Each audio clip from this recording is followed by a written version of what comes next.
Bonjour chers amis et bienvenue sur ma chaîne Suis mon étoile pour l'analyse de cette nouvelle lune en Vierge de mardi 3 septembre. Je suis Anne-Laure et j'accompagne les personnes dans l'évolution de leur chemin de vie à travers les outils que sont le magnétisme pour prendre en charge les aspects physiques et émotionnels du corps, et puis les outils que sont l'astrologie et le tarot pour l'aspect psychologique. Donc ces outils sont là pour vous permettre de mieux vous comprendre, mieux vous connaître et faire de meilleurs choix dans votre vie. Alors je suis un petit peu en retard dans la publication de cette nouvelle lune puisqu'elle avait lieu hier, mais là j'étais en jeûne pendant 3 jours. Première expérience de jeûne et je trouvais ça vraiment génial de la faire justement lors de cette nouvelle lune en Vierge. Pourquoi ?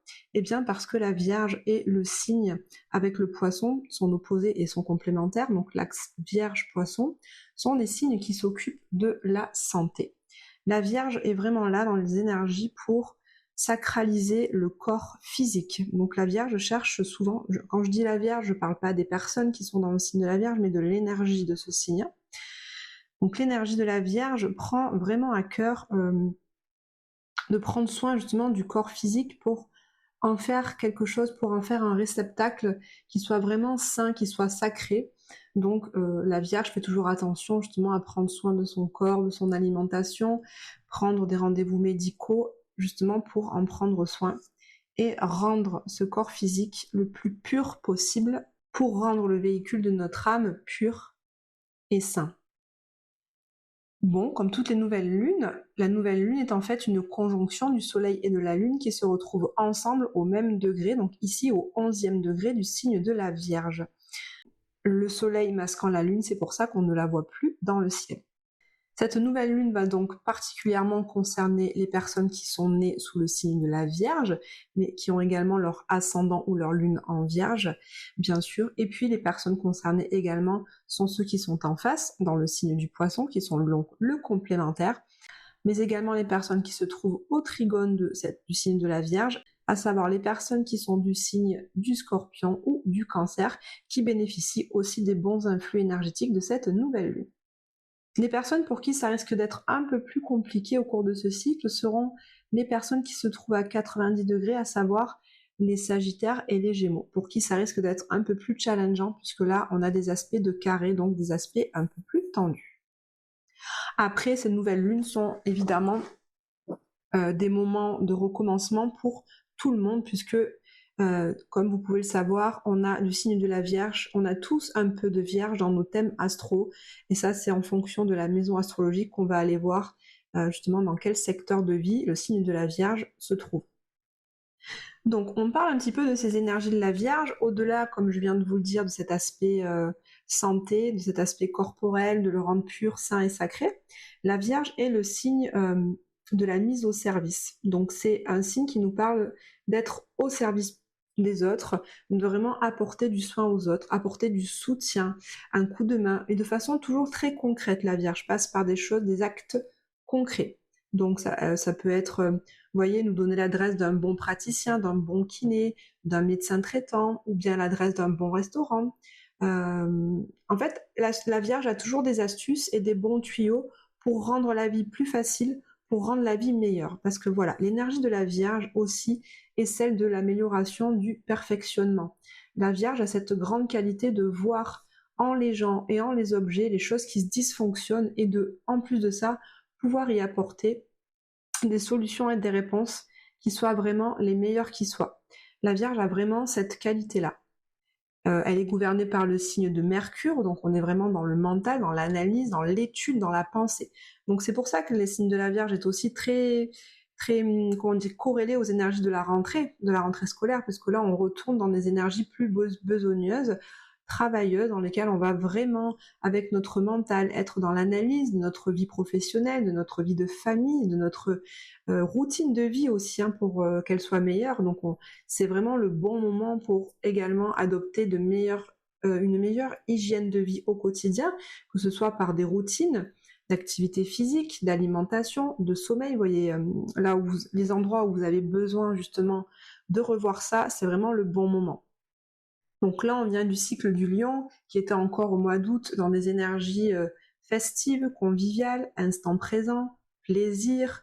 on profite, on avait certainement des vacances ou pas, ou en tout cas si nous n'avions pas de vacances, nous avions au moins les week-ends pour profiter, sortir, faire la fête, voir des amis, partager des moments avec les gens qu'on aime, des activités ludiques, récréatives également. Là, on rentre dans le mois de la Vierge plus sérieux. Hein, on le sent déjà avec cette rentrée, on est plus sérieux, on retourne à nos idées de travail. Tiens, qu'est-ce qu'on peut faire pour développer notre carrière, notre activité professionnelle au niveau de nos actions, de nos réseaux. Si on a un apprentissage ou une formation à faire, eh bien, c'est aussi le moment de commencer tout ça. Donc c'est une énergie beaucoup plus sérieuse, besogneuse, qui arrive à nous avec ce cycle lunaire. C'est donc le bon temps, je le répète, d'aller voir dans le détail les choses que nous pouvons améliorer dans tous les domaines de notre vie. En plus de ça, j'ai fait un post sur mon profil Instagram, Les Voix du Bien-être. Je peux vous mettre le lien en barre de description, vous pourrez aller le voir. Ça vous permettra de voir dans quel secteur de vie se trouve cette nouvelle lune et donc quel secteur de vie va être éclairé pour vous ce mois-ci. Et donc du coup, si vous aimez travailler avec les énergies ambiantes, ce sont bien dans ces secteurs-là que vous pourrez mettre des actes en place de façon plus fluide, plus rapide, et vous aurez donc des résultats meilleurs au bout du compte. D'un point de vue général, comme vous pouvez le voir sur la carte, cette nouvelle lune en Vierge a lieu dans notre maison 2 au niveau général. Cette maison 2 nous parle de toutes nos possessions, de nos biens matériels, de notre patrimoine et du salaire que l'on gagne par notre travail. Donc cette nouvelle lune va nous permettre, là ce mois-ci, d'avoir des actions en ce qui concerne ce secteur de vie. Donc c'est peut-être le bon moment pour demander à son supérieur une augmentation de salaire. C'est aussi le bon moment pour faire des placements financiers. Également le bon moment pour vendre ou acheter un bien matériel, une voiture, un appartement, une maison. Mais également le bon moment pour justement se stabiliser, se sécuriser au niveau financier. Cette maison 2 nous parle également de notre confiance en nous. Donc voyez comment vous pouvez ce mois-ci, si vous en ressentez le besoin, acquérir davantage de confiance en vous. Cette confiance en nous peut-être peut passer par le fait de développer un talent. Regardez quel talent vous avez, vous possédez déjà, essayez de le travailler, et puis une fois que ce talent, vous maîtrisez vraiment bien ce talent, vous pouvez ainsi le proposer aux autres, et ça va asseoir la confiance que vous pouvez avoir en vous. Développer la confiance en soi, ça passe aussi par l'assurance d'une compétence que vous avez, d'une connaissance que vous avez à transmettre. Et par la transmission de cette compétence ou de cette connaissance, ça reviendra à vous, hein, ça forgera votre réputation et ça donc augmentera la confiance que vous avez en vous. Enfin, pour moi, la confiance en soi passe aussi par la confiance qu'on a en ses qualités. Quelles sont vos qualités? Je vous pose la question. C'est un peu le mois de la Vierge, c'est le temps pour faire le bilan de ses qualités et de pouvoir justement encore plus les rayonner aux autres, encore plus en faire bénéficier les gens qui nous entourent et du coup ça nous reviendra aussi en compliments, peut-être en gratitude et tout ceci va nourrir notre confiance en nous. Et on en aura bien besoin car comme vous pouvez le voir sur la carte, j'affiche la seconde carte de cette nouvelle lune que j'ai intitulée On se sent un peu à l'étroit. Cette nouvelle lune, donc Soleil et Lune, sont en opposition à la planète Saturne. Saturne qui a quand même mauvaise presse au niveau de l'astrologie, puisque c'est une planète qui nous parle toujours de restrictions, de structure, de patience, de persévérance, d'effort. Saturne, il nous met des bâtons dans les roues, hein, très clairement. Après, quand on arrive à travailler avec ses énergies à lui, eh bien, tout ce qu'on gagne au bout du compte, ce sont que des choses solides et pérennes dans le temps. Donc en fait, le cadeau est énorme au bout, mais Saturne nous demande de travailler dur, d'être patient et de ne pas ménager nos efforts. C'est en ça que c'est difficile. Saturne, qui se trouve toujours dans le signe du Poisson, en maison 9, nous montre que là, on a une restriction au niveau de notre philosophie de vie, au niveau de notre spiritualité, au niveau de l'amour qu'on peut porter à tout ce qui nous entoure de façon, en fait, sans limite. Là, le poisson, c'est un signe qui n'a pas de limite. Il est gouverné par Neptune à la base, donc c'est le dieu de la mer et des océans. Donc le poisson, c'est quelque chose d'immense, d'immensément grand dans lequel on peut se perdre et se noyer. Saturne, il n'est pas du tout à l'aise là-dedans, parce que comme je vous dis, c'est le principe de restriction. Et en fait, Saturne en poisson, ça nous montre vraiment, il nous oblige justement à apporter des choses concrètes, apporter des idées concrètes dans notre philosophie de vie, à justement structurer notre philosophie de vie, pour ne pas nous perdre dans un idéalisme qui serait trop fort. Mais mine de rien, moi je ressens en regardant cette carte du ciel que, en ayant Soleil et Lune en Vierge, qui nous demandent vraiment d'aller voir les domaines de notre vie dans le détail, d'y apporter des améliorations, des correctifs, et Saturne en face en Poisson, même si le Poisson c'est l'immensité, Saturne restreint les choses. Donc pour moi, ces deux énergies ne sont pas complètement opposées, mais là ça nous montre vraiment que ce cycle lunaire va vraiment nous demander d'aller dans le détail, va nous demander de nous structurer, de nous cadrer dans nos idées, à la fois dans nos idées de façon très abstraite et à la fois dans nos actes concrets. Donc pour moi, ces deux énergies, bien qu'opposées sur la roue du zodiaque, ne sont pas opposées dans justement ce qu'elles nous demandent ce mois-ci. Il y a, après, vous pouvez le voir sur la carte toujours, un aspect de carré avec Jupiter.